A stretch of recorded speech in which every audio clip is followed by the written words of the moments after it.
நீ இன்னும் அர்ஜுன் கூட டவுனுக்கு போல? யாரோ வண்டியில கிளட்ச் ஒயரை கட் பண்ணிருக்காங்க. ஐயோ பாவம். யார் ஒயரை கட் பண்ணாங்களோ அவங்க கை விளங்காம போயிடும்.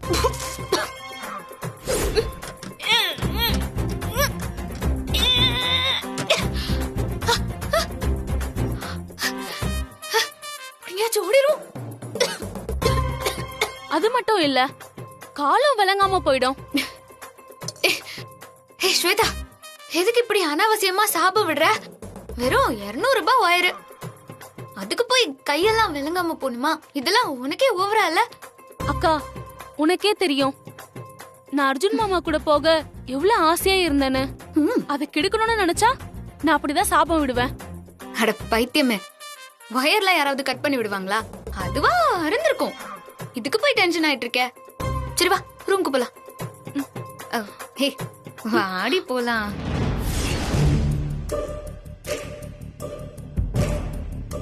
என்ன ஜோசியரே பலமா யோசிக்கிறீங்க? 2 ஜாதகமும் பொருந்திருக்கா? இந்த கல்யாணத்தை பண்ணலாமா? அது வந்துங்க, இங்க பாருங்க ஜோசியரே, நல்ல குடும்பங்கிறதுனாலயும் அந்த பொண்ணு என் பையனுக்கு பிடிச்சிருக்குங்கிறதுனாலயும் சம்பந்தம் பேசிட்டோம். ஆனா இப்ப புதுசா ஒரு குழப்பம் வந்திருக்கே, அதுக்கு என்ன காரணம்? இந்த கல்யாணம் நல்லபடியா நடக்குமா? அதை நீங்க தான் சொல்லணும். ஐயா, பையன் ஜாதகம் பொண்ணு ஜாதகம் சுத்தமா தான் இருக்கு. அதுல ஒரு குறையும் இல்ல. பொருத்தமும் அமோகமா இருக்கு. அதுலயும் எந்த பிரச்சனையும் இல்ல. அப்ப என்னதான் பிரச்சனை? அம்மா, சொல்றேன்னு தப்பா எடுத்துக்காதீங்க. அந்த வீட்ல ஏதோ ஒரு தோஷம் இருக்கு. அதுல சின்ன சின்ன தடைகள் இருக்கு. அதை நீக்கிட்டா எல்லாம் சரியா போயிடும். என்ன சொல்றீங்க ஜோசியரே? இது என் பையனோட வாழ்க்கை பிரச்சனை. அதுல எந்த குழப்பமும் வரக்கூடாது. நீங்க சொல்றது புரியுது. ஆனா நாளைக்கு நம்ம புள்ள நல்லா இருக்கணும்ல, அதுக்குதான் சின்னதா பரிகாரம் பண்ணுங்கன்னு சொல்றேன். அதனால என்ன சொல்லுங்க, உடனே அதை செஞ்சிடலாம். அதை இங்க செய்யக்கூடாது. தோஷம் பொண்ணு வீட்ல இருக்கு. அதை நீக்கணும்னா அங்கதான் செய்யணும். கொஞ்சம் தெளிவா சொல்லுங்க ஜோசியரே. இங்க பாருங்கம்மா, கல்யாணத்துக்கு முன்னாடியே அந்த வீட்டுக்கு போய் அந்த பொண்ணுக்கு தீட்டு கிடைக்கிற பரிகாரம் ஒண்ணு பண்ணணும். பூசாரி கிட்ட தீட்டு கிடைக்கிற பரிகாரம்னு சொன்னீங்கன்னா அவரு செஞ்சு கொடுப்பாரு. உங்க மருமகளுக்கு நீங்க ஒரு மாலை வாங்கிட்டு போய் கையில மஞ்ச கயிறை காப்ப கயிறா கட்டி விடுங்க. கல்யாணம் முடியற வரைக்கும் அந்த பொண்ணு அதை அவுக்கவே கூடாது. அப்போ பரிகாரம் பண்றதுக்கு நல்ல நாளா பாருங்க. இந்த பரிகாரத்தை தேய்பிரையில பண்ணக்கூடாது, வளர்பிரையில தான் பண்ணணும். இன்னைக்கு பௌர்ணமி நிறைஞ்ச நாள். இன்னைக்கு விட்டுட்டா இன்னும் 15 நாளைக்கு இதை பண்ண முடியாது. என்னப்பா யோசிக்கிறீங்க? இன்னைக்கே பண்ணிட வேண்டியதுதானே? இல்லடா, திடுதிப்புன்னு அவங்க வீட்டுல போய் உங்க வீட்டுல தீட்டு இருக்கு தோஷம் இருக்குன்னு நான் சொல்றதா? என்ன ஏதுன்னு சொன்னாதானப்பா பிரச்சனை வரும். எதுவுமே சொல்லாதீங்க. ஒரு சின்ன பரிகார பூஜை மட்டும் பண்ணணும்னு சொல்லுங்க. நீங்க அங்கிள்கிட்ட கேக்குறீங்களா இல்ல நான் போன் பண்ணி கேட்கவா? இல்ல நானே கேக்குறேன். அதான் சரியா வரும்.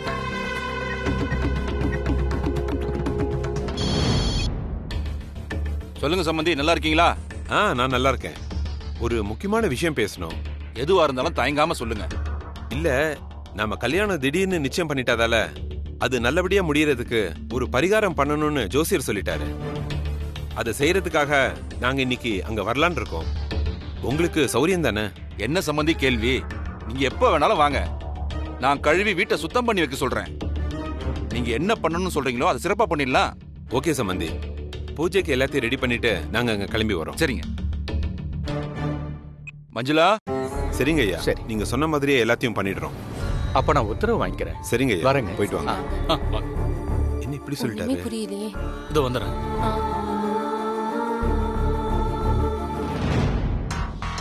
ஜோசியரே ஒரு நிமிஷம். சொல்லுங்க. நான் சொன்ன மாதிரி அப்படி சொன்னதுக்கு ரொம்ப தேங்க்ஸ். நீ கிளம்புங்க. நான் ஜாதகத்தை பார்த்த எனக்கு திருப்தியா இல்ல. ஏதோ நீங்க சொன்னீங்களேன்னு தான் சொன்னேன். இத பத்தி அனாவசியமா வெளியில எங்கேயாவது சொன்னீங்க, அப்புறம் உங்களுக்கு தான் பிரச்சனை. எனக்கு எதுக்கு சாமி பொல்லாப்பு? நான் கிளம்புறேன். டேய் அர்ஜுன், நான் கட்டிக்க போற பொண்ணு உன் மனைவின்னு சொன்னது மட்டும் இல்லாம அவ மனசை மாத்தி காட்டுறேன்னு என்னையே வெறுப்பத்திரியா? நீ மனசு மாத்துறதுக்குள்ள அவளை எனக்கு சொந்தமாக்கி காட்டுறேன்டா. அவ கையாலேயே மாலையை மாத்திக்கிட்டு இன்னைக்கு உன்னை வெறுப்பேத்துறனாலையா பாரு.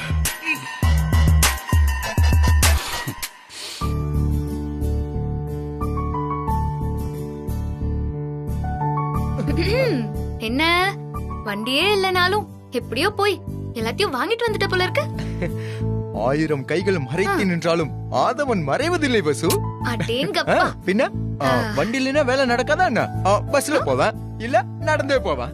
ஆனா கொடுத்த வேலையை முடிக்காம விட மாட்டோம் இந்த அர்ஜுன். பேச்செல்லாம் பிரமாதமா தான் இருக்கு. அப்பா சொன்னதெல்லாம் கரெக்டா வாங்கிட்டு வந்துட்டியா? இதோ ஐயா கேட்ட மாலை எப்படி இருக்கு? சும்மா சொல்லக்கூடாது. மாலை சூப்பரா தான் இருக்கு. எந்த கடையில வாங்கின? இவ்ளோ அழகா கட்டியிருக்காங்க. வசு, நானே ஒரு கடைய தேடி புடிச்சு இந்த டிசைனை சொல்லி பக்கத்துல இருந்து கட்டி வாங்கிட்டு வந்தேன். இந்த குட்டி குட்டி ரோஜா பூ உனக்கு பிடிச்சிருக்கு தானே? ரொம்ப பிடிச்சிருக்கு.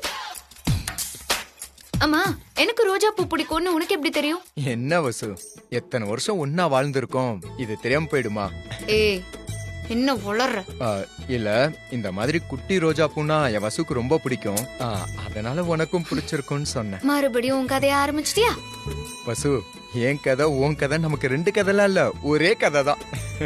சரி சரி, ரொம்ப பேசாத. ஏதோ கஷ்டப்பட்டு வாங்கிட்டு வந்திருக்கேன்னு தான் நல்லா இருக்குன்னு சொன்னேன், அவ்வளவுதான். ஓ, தூரத்துல இருந்து பாக்கும்போது மாலை அழகா தெரிஞ்சது. இதையே பக்கத்துல வச்சு பாக்கும்போது அவ்வளவு அழகா இல்ல. இந்தா. அப்படிலாம் சொல்லாத வசு. தூரத்துல இருந்து பார்த்தாலும் பக்கத்துல இருந்து பார்த்தாலும் எது உண்மையோ எது நிஜமோ அது அழகாவே தான் இருக்கும். அதை மாத்தவும் முடியாது, மறைக்கவும் முடியாது. ஆமா, என்ன சொன்ன? இந்த மாலை அழகா இல்லைனா? பொய் சொல்லாத வசு. அப்படி சொல்லாத, அப்படி சொல்லவும் முடியாது. இந்த மாலையே உனக்கு மனமாலையா வர்றதுக்கும் வாய்ப்பு இருக்கு. உன் கனவெல்லாம் கொஞ்சம் நிறுத்து. இந்த நினைப்பு தான் உன் பொழப்ப கெடுக்க போகுது. பாக்கலாம் வசு, என்ன நடக்க போகுதுன்னு பாக்கலாம். ரெடியா? இதோ வந்துட்டேங்க. என்ன, நான் சொன்னதெல்லாம் வாங்கிட்டு வந்துட்டியா? வாங்கிட்டு வந்துட்டேங்க. இதோ. சரி, கொண்டு போய் பூஜை ரூம்ல வை. கொஞ்சம் நில்லு. இன்னைக்கு மாப்பிள்ளை வீட்ல இருந்து பரிகார பூஜை பண்ண வராங்க. பரிகார பூஜையா? எதுக்கு? வேலைக்கார துரை கேக்குறாரு, பொறுப்பா பதில் சொல்லுப்பா. ஐயா, அப்படி இல்லைங்க. என்னடா அப்படி இல்ல? பெரியவங்களை எதிர்த்து பேசுறியா? இத பாரு, நீ வேலைக்காரன், சொல்றத மட்டும் தான் செய்யணும். ஏன் எதுக்குன்னு எல்லாம் கேட்க கூடாது. வீட்டை நல்லா கழுவி சுத்தம் பண்ணு, பூஜைக்கு ஏற்பாடு பண்ணு. அவங்க எல்லாம் வந்துருவாங்கல்ல. சரிங்க ஐயா.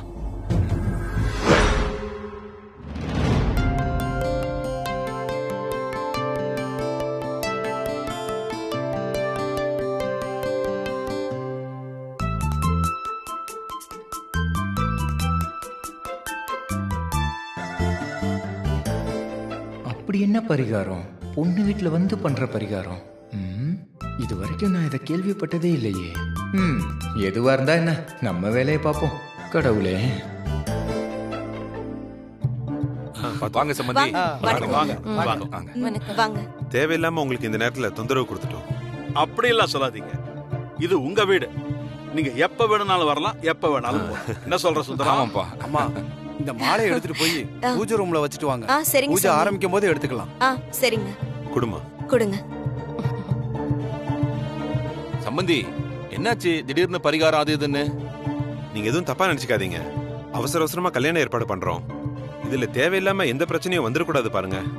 அதனால ஒரு பரிகாரம் பண்ணிட்டா கல்யாணத்துல எந்த தடங்களும் இருக்காதுன்னு ஜோசியர் சொன்னாரு. அதுக்காக தான் இந்த பரிகாரம் எல்லாம். ஐயா, ஒன்னும் தப்பு இல்லையே? தப்பே இல்ல, எங்களுக்கு அதுதானே வேணும். இந்த கல்யாணம் எந்த குறையும் இல்லாம சந்தோஷமா நடக்கணும். அதுக்கு நீங்க என்ன பண்ணாலும் எங்களுக்கு சந்தோஷம் தான். ஐயா, நல்ல நேரம் ஆரம்பிச்சிருச்சு, பூஜை ஆரம்பிச்சிடலாமா? பூசாரி, இப்ப நீங்க பண்ண போற பூஜையில இந்த வீட்டுல எந்த கெட்ட சக்தி இருந்தாலும் அது ஓடிடணும். அப்படியே பண்ணிடலாம்யா. வா போலாம்.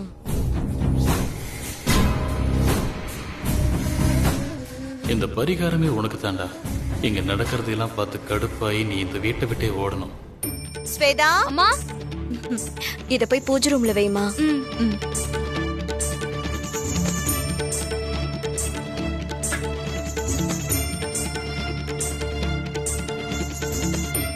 துதிப்போர்க்கு வல்வினை போம், துன்பம் போம், நெஞ்சில் பதிப்போர்க்கு செல்வம் பளித்து, கதித்தோங்கும் நிஷ்டடையும் கைகூடும், நிமலரருள் கந்த சஷ்டி கவசம் தனை, அமரர் இடர்தீர அமரம் புரிந்த குமரனடி நெஞ்சே குறி. முருகா, போற்றி, கடம்பா போற்றி,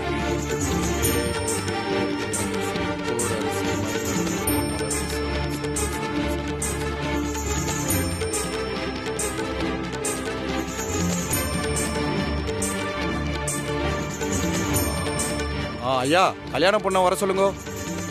அன்பு போம்மா.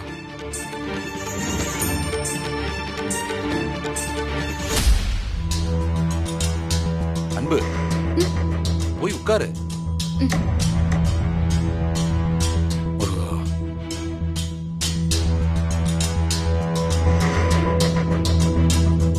உட்காருமா. உட்காரு. உட்காரு தாயி.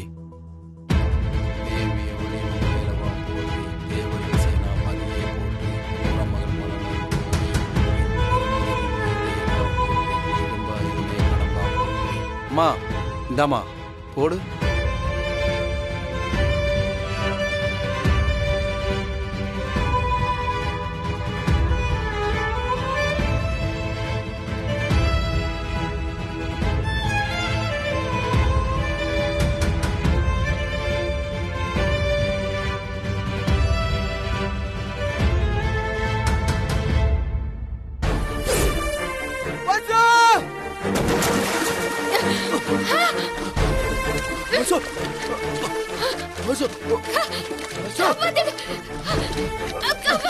பயப்படாத, என்ன பிடிச்சுக்கோ. பிடி.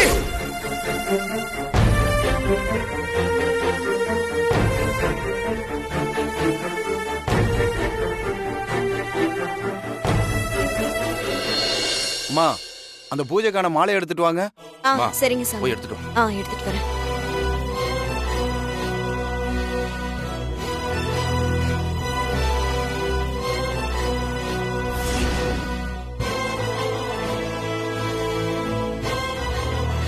ஆஹா, இதுல எது சம்மந்தி கொடுத்த மாலை?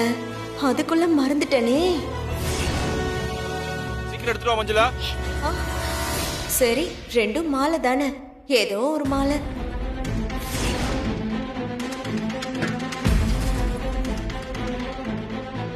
கடம்பா போற்றி, கந்தா போற்றி, வெச்சி புனையும் வேலை போற்றி. குடுமா. மாப்பிள்ள இங்கிட்டு வாங்க.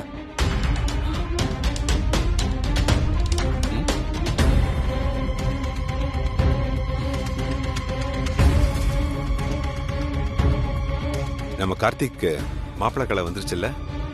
ஆமாங்க. மா கொஞ்சம் எழுந்து நில்லு.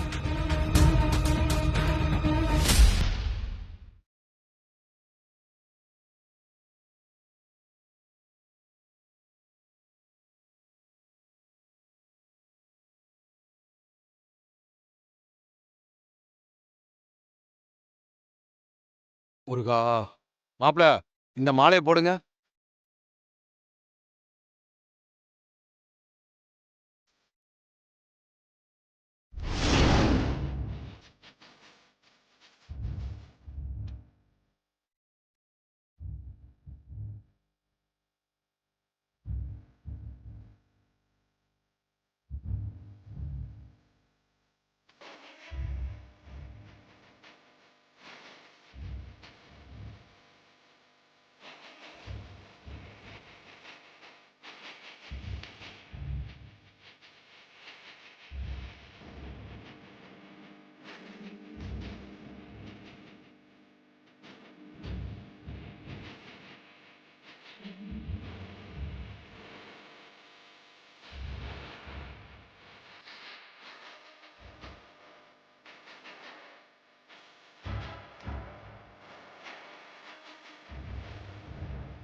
தம்பி போய் உட்காருங்க.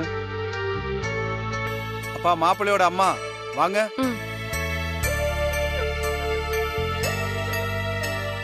ஓம் முருகா. முருகா. இந்தாம்மா காப்ப இந்த பொண்ணு கையில கட்டுமா.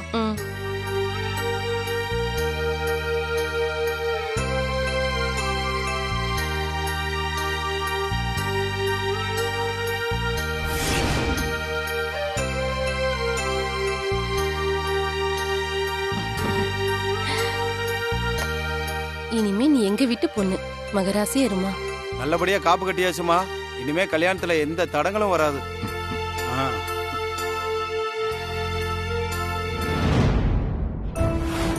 எல்லாம் நல்லபடியா முடிஞ்சிருச்சு. அப்ப நாங்க கிளம்புறோம் சம்பந்தி. வாங்க. என்ன இப்படி சொல்றீங்க? பூஜை எல்லாம் நல்லபடியா நடந்து முடிஞ்சிருச்சு. ஒரு வாய் சாப்பிட்டு போலாம்ல. அதனால என்னங்க ஐயா, இப்படி விருந்துக்கு வரதானே போறோம். அப்ப வந்து சாப்பிட்டுக்கிறோம். என்னமா சொல்ற? தப்பா நினைச்சுக்காதீங்க, அடுத்த முறை சாப்பிடுற மாதிரியே வரும். சரி சரிங்க. அப்ப நான் கிளம்புறேன். கிளம்புறோம். சரிங்க. போலாம்.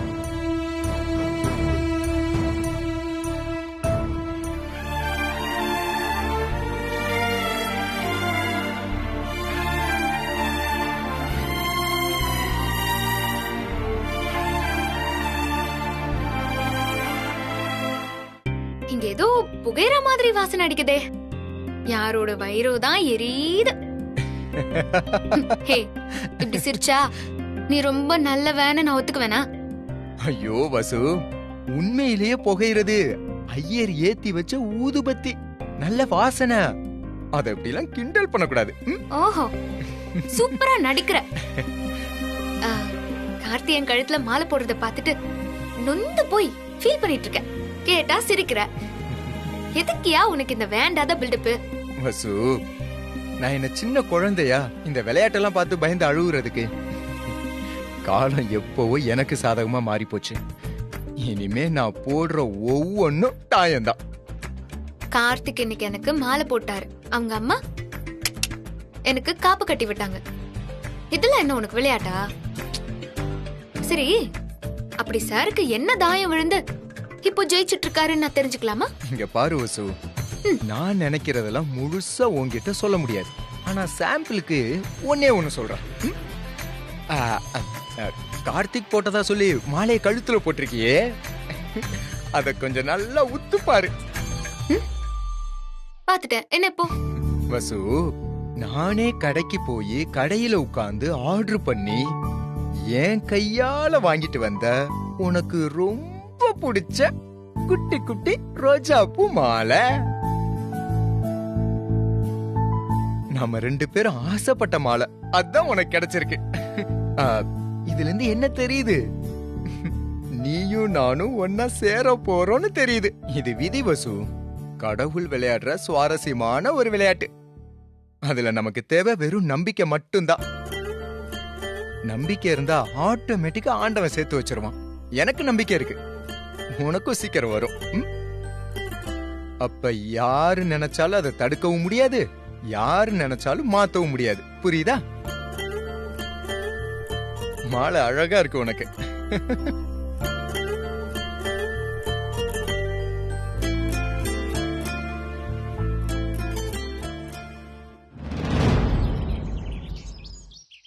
நான் யாருக்கு பயப்படணும்? எதுக்கு பயப்படணும்? எங்க அக்கா மகளை லவ் பண்றதுக்கு இடையில ஒரு புரோக்கர் எதுக்கு தேவை? என் மனசுல இருக்கிற காதல நானே லெட்டர் மூலமா சொல்லிடுறேன். அக்கா மகளே இந்து, அப்புறம் அக்கா மகளே இந்து.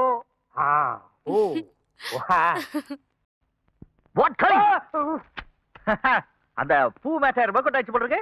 உனக்கு எப்படி தெரியும்? அதான் மறைச்சு மறைச்சு லவ் லெட்டர் எழுதும்போதே தெரியுதே. நான் அப்பவே சொன்னேன், நீங்க கேட்கல. அந்த பூவை வாங்கிட்டு சூப்பர் ஐடியா. உங்களை பார்த்துதான். நாம ஏன் அர்ஜுன் மாமாக்கு ஒரு லவ் லெட்டர் எழுத கூடாது? எழுதிருக்கேன். அட வாசிங்க. அட என்னப்பா.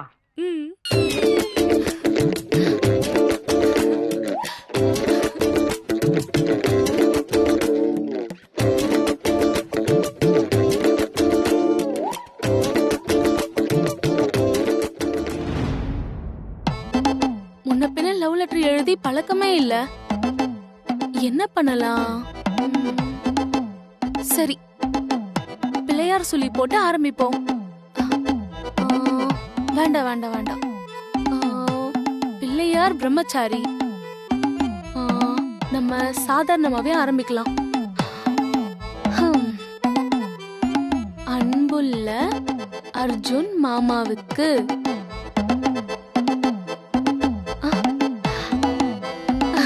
சூப்பர் ஸ்வேதா, செம்மையா எழுதிட்ட. அப்படியே உன் லவ்வ கொட்டி எழுதிட்டு அத படிச்சதும் அர்ஜுன் மாமா ஓடி வந்து அப்படியே என்கிட்ட லவ்வ சொல்லிடணும்.